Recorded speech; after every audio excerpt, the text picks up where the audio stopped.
Hello everyone, welcome back to SportsKhabri and Arunfoot. Yet another episode of Candid Football Conversations, Arunava. Today we're talking about something a little different from Indian football, the normal stuff that we do. We're going to be talking about a bit of international football, and what better place to start than the Under-17 World Cup that just concluded. We saw Germany winning that tournament, and of course, again, being there in Germany and sort of experiencing it with the locals there.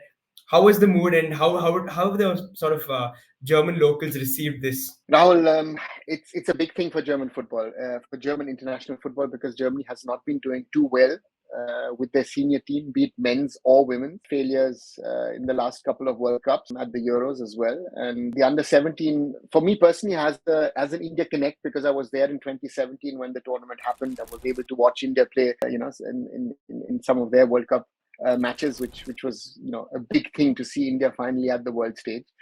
But also otherwise, also in Kolkata, saw the quarterfinals, Germany, Brazil, Spain in the semis, and of course the final, England beating Spain, which all of the three sold out matches, great atmosphere at the Salt Lake Stadium.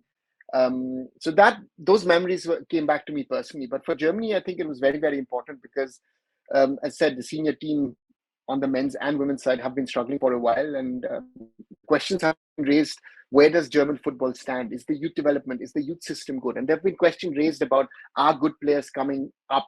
Because Germany is not producing at the moment, as I say, good quality strikers. Germany's not producing quality centre backs. A lot of doubts. And Germany hosts the Euros next year, so all of these things came together. But this thing of an under-17 team, which was expected to do well.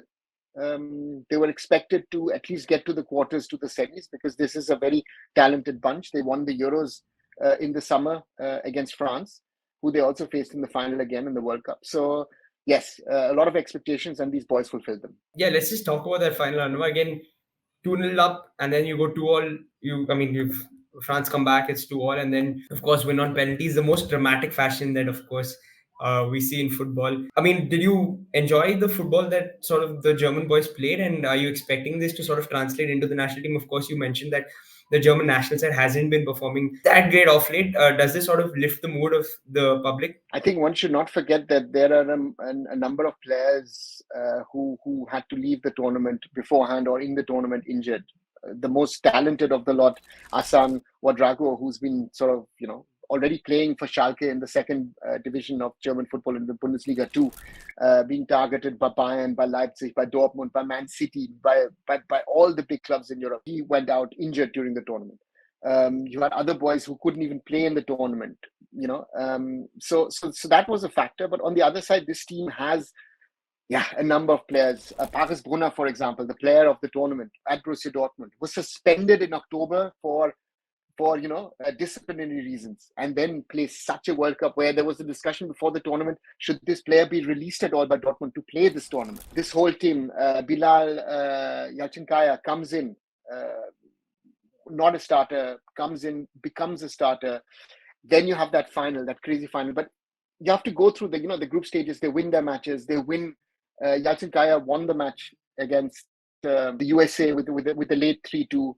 And you then play Spain in the quarters, where Spain has much, much more of the ball, but Paris Brunner scores off a penalty, and Germany really fight it out. A semi-final against Argentina, Germany-Argentina, which is one of those matches you want to see in a World Cup. Argentina leading, then Germany leading, the match, Argentina coming back in 97th minute, equalizer 3-3.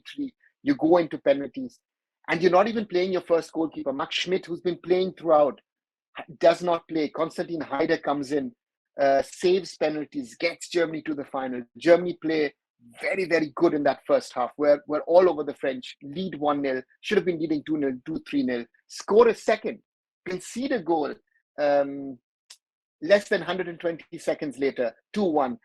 Winners Osave gets a red card, have to fight it out for the rest of the game. France equalize in the 85th. Another penalty shootout. And again, Konstantin Haider comes out of as a hero. Everything that German football stands for, and modern German football, old German football stands for, all aspects of it was shown in this competition, in this tournament.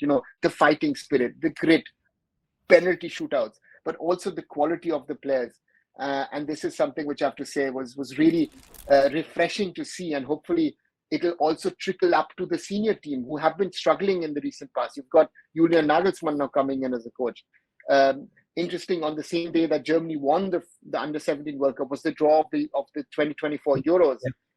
And Germany got a relatively easy group as well. So, that winner's luck, as they always say in Germany, has come back. Maybe something has changed.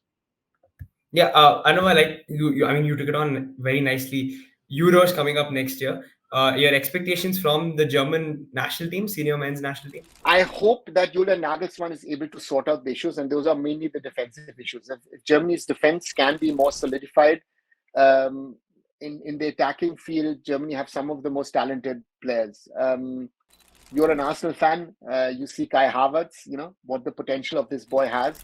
You have Jamal Musiala, Florian Wirtz, who most probably, besides Jude Bellingham, are the most talented young boys around in world football. You can fall back on Thomas Müller whenever you need him on that front. But so there is the Manuel Neuer coming back as a goalkeeper for Bayern after his skiing injury. And the team has potential. You have a group with Scotland, Hungary, and Switzerland. You're playing at home. Germany needs to win that. And I go back to 2006, where I feel that Germany needs to recreate that vibe from 2006. Needs to recreate that togetherness from 2006 from the World Cup. Germany can go a long way. Maybe not win the title, but I think Germany surely should be able to compete to fight for a semi-final spot. Fair enough. Anwar, again, back to the under-17s. Now, interesting to see that Mali made it to the semi-final. Of course, it's nice to have an African nation make it that far. We saw Morocco have a great run in the World Cup last year in Qatar. So nice to see these African teams are doing well in international tournaments. Yes, it's, I think, important for world football. Africa provides so much of talent to world football, and in the past we would have spoken about Didier Drogba, we would have spoken about Weah. Nowadays we speak about Mo Salah and others. Africa is a continent with a lot of talent, and a lot of these teams sadly cannot transform that talent into a team performance. And that's the positive about Mali, getting not only into the semi-finals, but beating Argentina 3-0 to finish third in the competition. It is still Argentina. So therefore, yeah, that's a great sign. But I hope, again, that's always the question with African teams.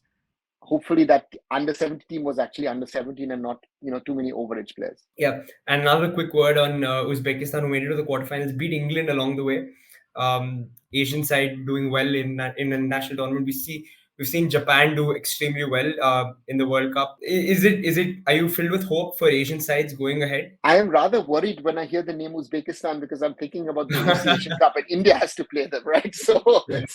And Mumbai City also having to face Naf Bahor. I remember Mohun Bagan getting thrashed by Nasaf as well in the AFC Cup.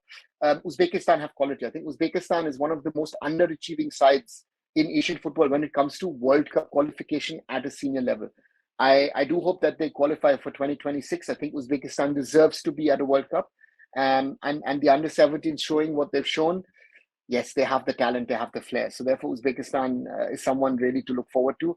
But again, if I put my India hat on, I'm a little worried for the Asian Cup in Jan. Okay. Well, Arunava, thanks for this little chat. It was just a short break that we've taken from Indian football, trying to venture into the international space as well. But that was it from us on the Under-17 World Cup. Again, guys, like always, please do like and share these videos. Subscribe to the channels Arunfoot and SportsKhabri, and we'll be back with more content next time. Thanks, Arunava. Thanks, Rahul. Bye, everyone. And as always, if you like our international content, do let us know. We'll do a little bit more of international content. Rahul, myself, and the others at SportsKhabri and Arunfoot. Thanks a lot.